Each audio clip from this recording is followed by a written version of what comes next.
Memo पॅसेंजरमध्ये चढताना प्रवाशाचा दुर्दैवी मृत्यू. रेल्वे स्थानकावर सीसीटीव्ही नसल्याने नागरिकांमध्ये संताप. नमस्कार, आपण पाहतात परिवर्तन 24 न्यूज. नंदुरबार जिल्ह्यातील खंडबारा रेल्वे स्थानकावर एक हृदयद्रावक घटना घडली आहे. शनिवारी दुपारी मेमो पॅसेंजरमध्ये चढण्याच्या प्रयत्नात एका प्रवाशाचा दुर्दैवी मृत्यू झाला. मिळालेल्या माहितीनुसार हेमंत संभाजी पाटील वय 46 हे राहणार शनी मंडळ नंदुरबारहून सुरतकडे जाणाऱ्या मेमो पॅसेंजरने प्रवास करत होते. दुपारी गाडी खंडबारा स्थानकावर थांबल्यानंतर ते पाणी भरण्यासाठी खाली उतरले होते. दरम्यान गाडी सुरू होत असल्याचे लक्षात येताच त्यांनी धावत जाऊन ट्रेनमध्ये चढण्याचा प्रयत्न केला, मात्र अचानक त्यांचा पाय घसरला आणि ते खाली कोसळले.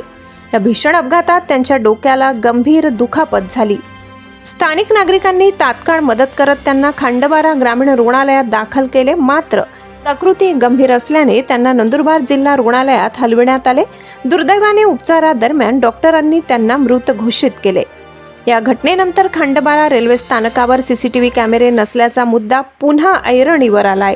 अपघाताचे नेमके कारण स्पष्ट होण्यासाठी आणि भविष्यात अशा घटना टाळण्यासाठी स्थानकावर तातडीने सीसीटीव्ही कॅमेरे बसवावेत अशी जोरदार मागणी नागरिकांकडून केली जात आहे.